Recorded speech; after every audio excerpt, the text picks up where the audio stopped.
Welcome everyone. Since the World War II beta, information on new features has kind of gone quiet, and we're just waiting for the release of Call of Duty World War II, which is now less than a month away. The next big thing I've been waiting for is a gameplay reveal for the Zombies mode, Nazi Zombies specifically, within World War II, but that is yet to happen. However, I have dug up a load of information that has been released over the last week or so that covers the new headquarters, social space, forging weapons within World War II, confirmed maps and weapons within the game, and tons more details on a load of new features for World War II. I'm going to pack it all into this video for you guys today. If you guys are excited for World War II, give it a big fat thumbs up. Without further ado, guys, let's jump into all of this information. So, first of all, after the console beta happened for both PlayStation and Xbox, there was later a PC beta. I got a little bit involved, and through that beta, within the PC files, data miners actually managed to pull out a ton of information about Call of Duty World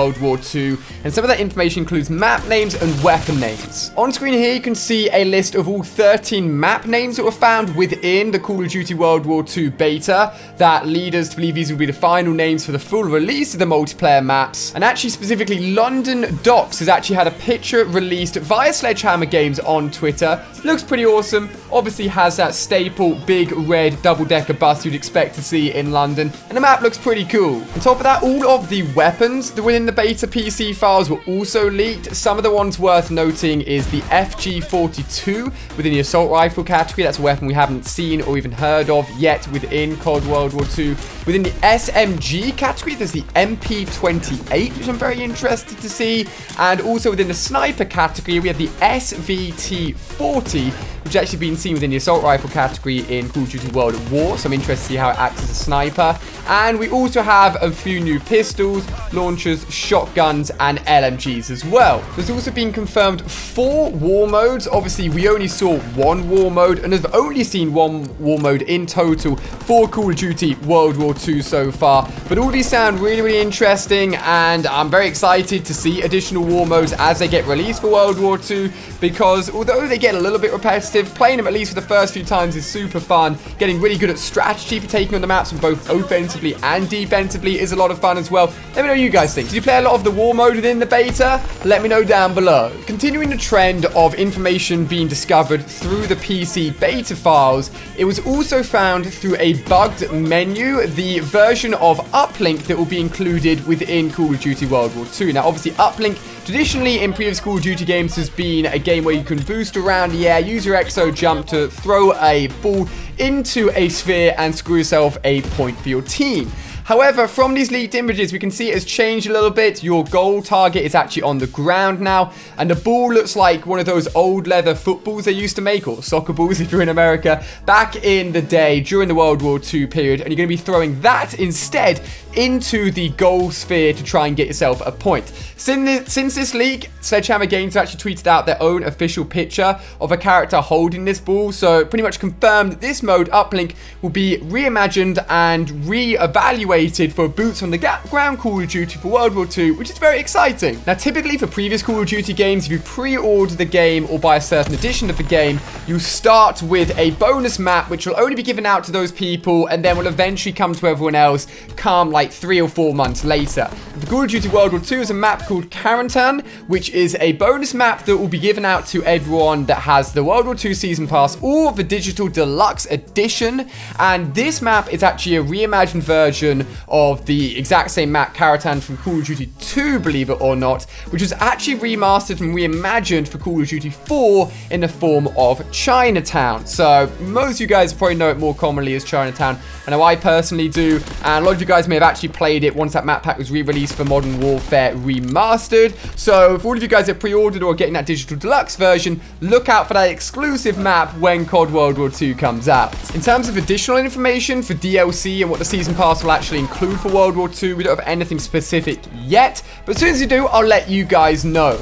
Now, this chunk of information is probably the most exciting in the video, and the thing that I'm most excited about, which is again a load more information found about headquarters, quartermaster, and an armory that we found within World War II social space, which is called headquarters, where you spend all your time in between games. There's a lot of information here. If you're listening to this point, I assume you don't really mind about spoilers very much, but just be warned, there's a lot of details in what I'm about to say about the game. So let's just jump into it. So, within the leaks found within the PC beta files, first of all, let's just talk about headquarters, what it's going to contain, and also what's going to happen when you first enter it. So when you first enter it, it will say, welcome to the live lobby, soldier. Whilst you're here, you're going to gear up, get to know your comrades, and relax before the fighting starts. There's a lot to do in the base before heading out to the front lines, so let's get started. First few things you'll run through once you get into headquarters will be to meet the requisitions officer, pick up credits from payroll, acquire supply drop from quartermaster, open your supply drop, shoot 5 targets at the firing range, inspect your weapon, and then return to the requisitions officer. So almost like a mini hand sort of carrying tutorial as you get shown around headquarters so you can see exactly what it has to offer, because it's such a new social space for Call of Duty. If you're still a little bit confused as to what headquarters is going to be like, if you're playing Destiny 2 or have ever played Destiny 1, it's pretty much like the tower within Destiny, where you go to just do everything in between games, hand in credits, get new weapons, and it sounds more and more like Destiny's social space the more this information comes out and more that gets announced. So let's keep on reading on and find out more information about it. So it's also going to be a quartermaster. Now this quartermaster is apparently, quoting from the files, your one-stop shop for gear, weapons, and all other types of loot. Get supplied and get back in the fight. Now, I'm still trying to wrap my head around this at the moment because so far there's been very little, at least from the beta and what we've seen so far, that would hint at any extra sort of content in terms of making weapons, other types of loot, and a shop. From what we've seen, the game very much acts like a previous Call of Duty game where you just unlock weapons, use those weapons, and your only really customizable thing was the slight change in aesthetic gear for your character. So clearly there's a lot more to what's going to be available to unlock, customize, and get from supply drops when it comes to World War II. We just haven't actually seen it in person yet. Now, if you thought the quartermaster was pretty cool, there's also a gunsmith in Call of Duty World War II. The gunsmith allows you to forge weapons, which is very interesting, as I'll talk about in a second. And here's some of the coding strings found within the game files for the gunsmith. So, he is the maker of fine weapons of warfare. There's a few lines that say weapon forged, no weapons available to be forged, test, customize, and equip your score streak. We knew you could test your score streaks within the headquarters space, but I guess you can mess around with it even more. You can browse score streak loot, which is very unusual. Not too sure what this is going to lead to. All the gear you wish you had, no idea what that means. Special item sale, which I presume means that the supply drops are on sale because we know supply drops going to be in the game. And also inventory underscore get crafted weapon content, and inventory player has parts for weapon. Now this is really interesting because so far there's been no confirmation and Sledgehammer Games haven't said there's going to be any weapon variants within Call of Duty World War II. I've showed you guys the list of weapons that we know are going to be in the game, and it's just single weapons, no variants, and you get all of these through unlocks within multiplayer. So why on earth would you want to forge a weapon or make different parts for customizing score streak loot or weapon loot if you can just unlock the weapons normally? It really leads down 2 routes. Either one, you can make a weapon early so you can get it before you even unlock it within multiplayer, but that just doesn't sound interesting enough. I genuinely believe there will be some sort of weapon variants or at least visual weapon customization for your weapons within COD World War II that allow you to go to this gunsmith, craft the weapons, make them look cooler, make them look different, or ultimately there will be weapon variants within COD World War II. This is very, very exciting, very, very interesting, and really leaves more unanswered information than answered. So I cannot wait to find out more about what this actually means, and we may not even find out about it until we get hands-on with the game on launch and can actually get into the headquarters social space to see what on earth they're talking about. Now, if you think the quartermaster and also the gunsmith was crazy, well, there's going to be an armory. The Armory appears to be the new place for supply drops. We already know that you can go and view other people opening up supply drops and make a little bit of a social gathering for it.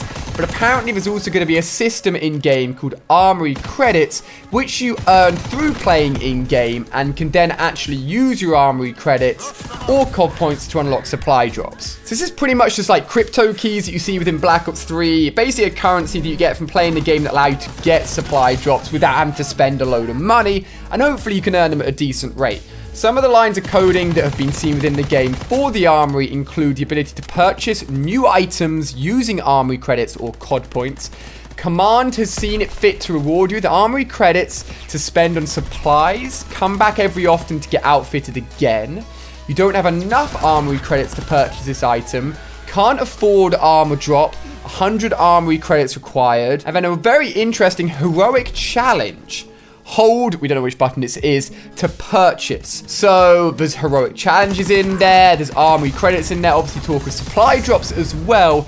Everything that leads us to believe that there's a lot more to this game when it comes to unlocks, weaponry, and supply drops than we've been led to lead so far. There's also been lines of coding basically dividing up all the weaponry Armory drops you can get, so from launchers all the way through to snipers, which will obviously relate to the different category of weapon you will have unlocked. And there's also order rewards, where you can get yourself 50, 30, and 70 Armory credits rewards. It's also been confirmed that they're going to be daily, weekly, and special orders or contracts, similar to what you see within Black Ops 3 and other Call of Duty games, where if you complete them, you'll be given credits and a reward for doing so, and you want to come on every day or every week to complete these. Now, I know I've talked a little bit about Destiny already, but Destiny is a very repetitive but a very addicting game.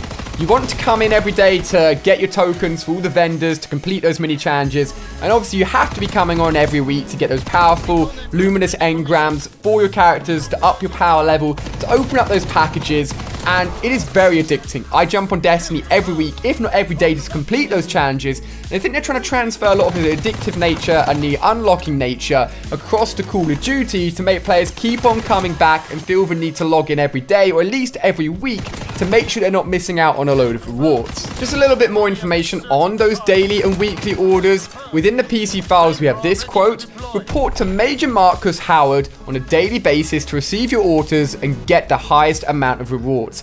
Complete and redeem 6 daily orders within 24 hours to receive a unique reward. And if you do it, it says, congratulations, you completed an order. Go onto your order screen to redeem it for rewards. So it seems to be multiple daily rewards, and completing 6 of them will give you a unique daily reward. I hope it's something useful. Could be supply drop credits or Armory credits, as we've talked about previously. But the bigger rewards for weekly say complete or redeem 3 weekly orders within 7 days to again receive a unique reward. Now, at the moment, Activision hasn't confirmed any of the information I've just talked about in terms of the headquarters, the Armory, and the social space where you can buy supply drops.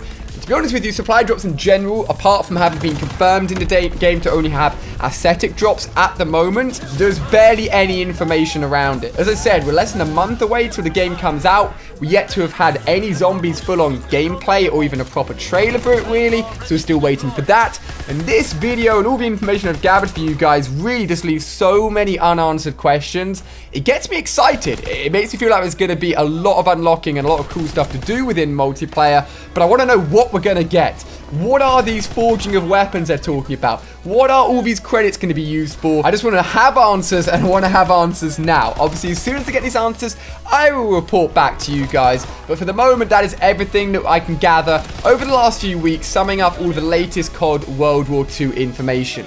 If you want to stay up to date with the latest, obviously subscribe to the channel and make sure you hit that notification button to be notified every time I upload. I've actually got a few more COD World War II gameplay videos to share with you guys, including some weapons you may have never seen any gameplay with because those weapons weren't within the beta, so look out for that very soon as well. But thank you for watching, guys. Let me know what you think of all of this down below in the comment section. Certainly a lot to talk about, that's for sure. And I'll see you guys very soon for another brand new video. Goodbye.